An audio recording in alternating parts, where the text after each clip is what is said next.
Welcome to How You Livin', a transformative podcast featuring best-selling author, inspirational speaker, and minister, Dr. Rick Rigsby. And now, Dr. Rick.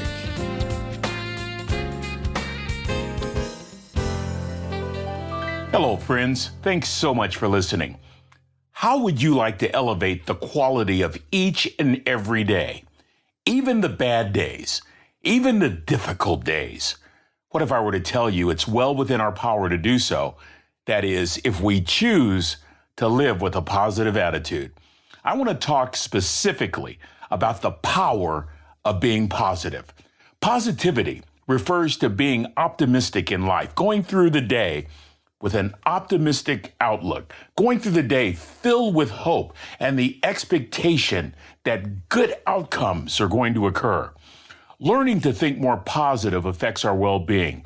According to an article in Psychology Today, self-directed positive thinking works to buffer us from the effects of stress. More on that in a moment. Right now, let's look at having a positive outlook. Positive outlook that expands our expectations, a positive outlook that fills our heart with hope. We become more open to ideas that develop effective ways to cope with situations when we're positive.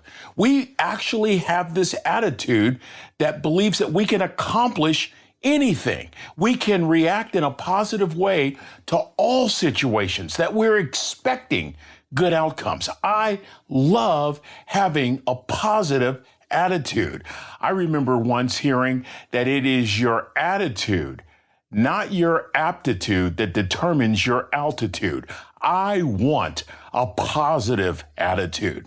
I'm learning that to maintain that positive attitude, I've got to work.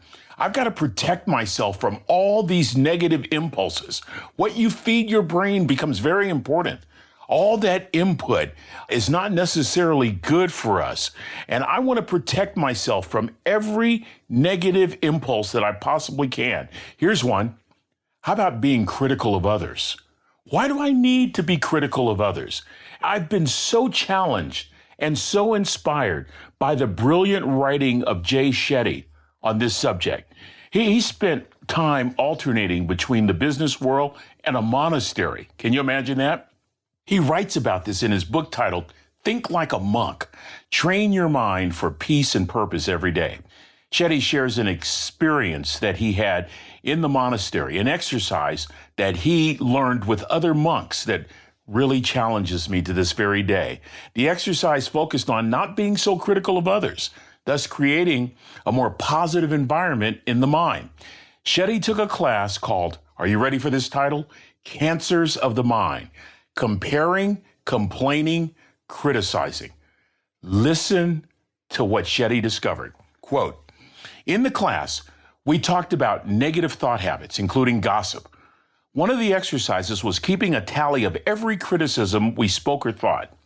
For each one, we had to write down 10 good things about the person. It was hard. We were living together, in close quarters. Issues came up, most of them petty. I went through the exercise, dutifully noting every criticism I let slip. Next to each, I jotted down 10 positive qualities about the person. The point of the exercise wasn't hard to figure out. Every person was more good than bad. Shetty goes on. This helped me see my own weaknesses differently. I tended to focus on my mistakes without balancing them against my strengths. When I found myself being self-critical, I reminded myself that I too had positive qualities. Shetty learned that putting his negative qualities in context helped him to realize that he is more good than bad. And when we criticize others, we tend to notice the bad in ourselves.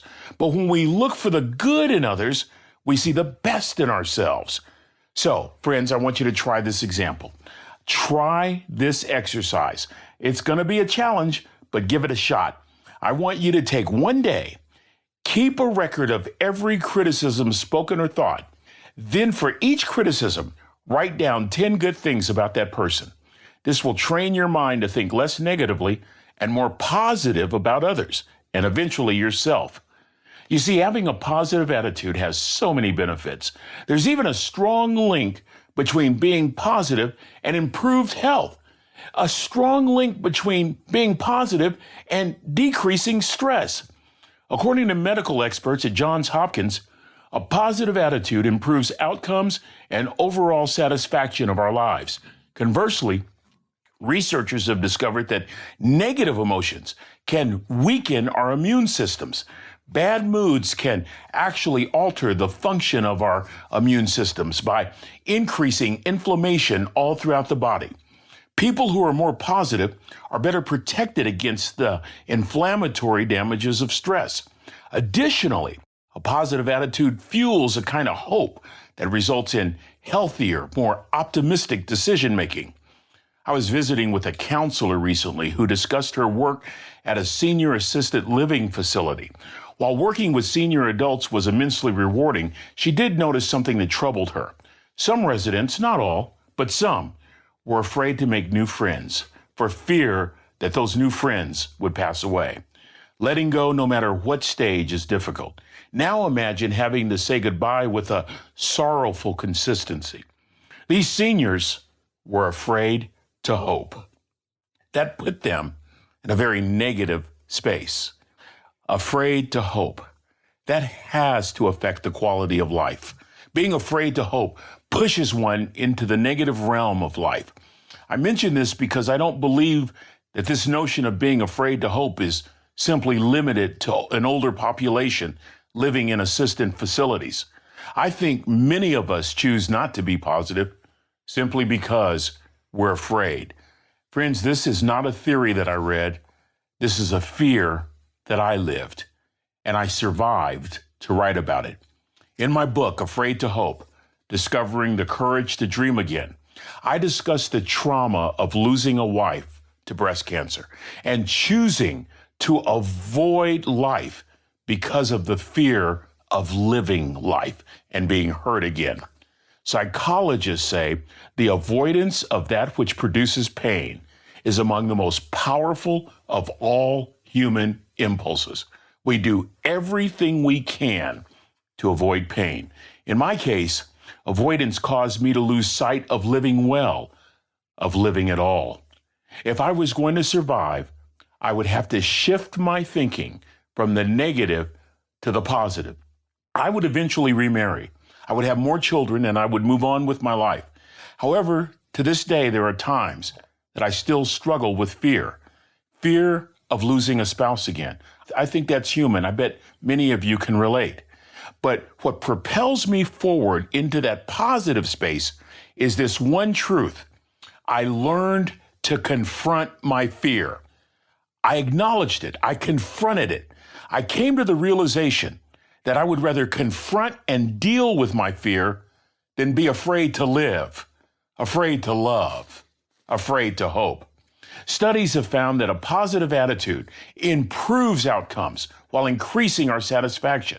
So, what can we do to improve our positivity each and every day so that our outcomes will be affected, so that our satisfaction for living will increase? I want you to consider just a couple of practical steps. First, reframe the negative moment. Oh, baby, I tell you, I struggle with this one, but it works when I make a choice to allow it to work. Let's use a traffic jam as our case study, all right? I don't know anybody that loves a traffic jam. We all hate them, but they're unavoidable, especially in larger cities. I've examined my behavior in a traffic jam. My first emotion is frustration, and then my frustration leads to a feeling of being disillusioned, thinking, I'll never get out of this mess. I'm thinking, I'll be stuck for hours, when in reality, it's like stuck maybe for minutes. Right here, at this point, I've got a choice right in the middle of this traffic jam. I can either continue my negative space, I can continue living in my negative space, which generates more stress and more frustration, which is not good for my physical health or mental well-being, or I can reframe the moment. How can I use these extra few minutes? Using my hands-free technology, I can call my wife. I can call one of my 4 sons, my daughter-in-laws. I can call my grandchildren, those who are allowed to use a phone. I can call a friend who's been on my mind. I can listen to music and sing along. I can listen to a podcast. I can pray. I can meditate. I can think through a difficult conversation and how I might want to respond. Or I can simply be silent, be quiet, and be still. Friends, I just composed this list in less than 30 seconds. Imagine the ideas you can come up with over the next 5 minutes that will help decrease the frustration that you experience behind the wheel in the midst of a traffic jam. Second, how about adapting to the moment? Sometimes I have a hard time remembering that change is part of life. Change is actually part of every single day. Adaptability increases our capacity to handle change. This is a challenge because we have to own the change. Rather than wishing that the circumstances will go away, we must make the change internally by adapting. This shift is the only way we'll be able to cope and thrive in a world of change. Here's a simple tip that's easy to remember. While I've heard variations of this statement for years, I originally heard it from former offensive coordinator Steve Craigthorpe when we were on the staff together at Texas A&M University. He spent many years as a quarterbacks coach at several universities and for a few years with the Buffalo Bills. Coach Craigthorpe would instruct his quarterbacks with this simple formula: adapt, adjust, overcome. Football often parallels life. Unexpected situations constantly arise. No matter how much you prepare, some of them may catch you off guard. You need clear communication. You must trust your partners and work the problem together. All of these are essential behaviors necessary to make forward progress while adjusting to a constantly changing environment. Adapt, adjust, overcome. Remember this simple coaching point, friends. It will really help in the midst of that negative moment. And the third step we can take to improve our positivity, we can smile. This is my favorite step. I use this step every single day. Friends, I have discovered that simply smiling elevates my mood. It pushes me quickly from the dark side to the light. Check this out.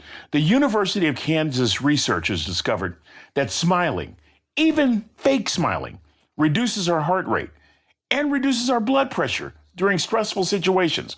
Let me say that again. Smiling, even fake smiling, lowers our heart rate and reduces our blood pressure during stressful situations. There's another thing about smiling. I've discovered that in difficult times, a simple smile on my face actually serves as a catalyst for reframing the moment. You see, when I smile, I feel compelled to reframe the situation, often shifting from a feeling of disappointment to actually thinking, this ain't so bad. Remember this: reframe the moment, adapt to the moment, smile in the moment. I believe if we practice these 3 simple steps with consistency, our physical health will improve, our mental health will become strong, and our overall well-being will increase as we elevate the quality of each and every day. Oh, friends, I think I've just reached the tip of the iceberg. There's so much more to share about the power of being positive. Let's continue this. Let's look forward to having more conversation about this topic. Make sure to look for the second half of this podcast.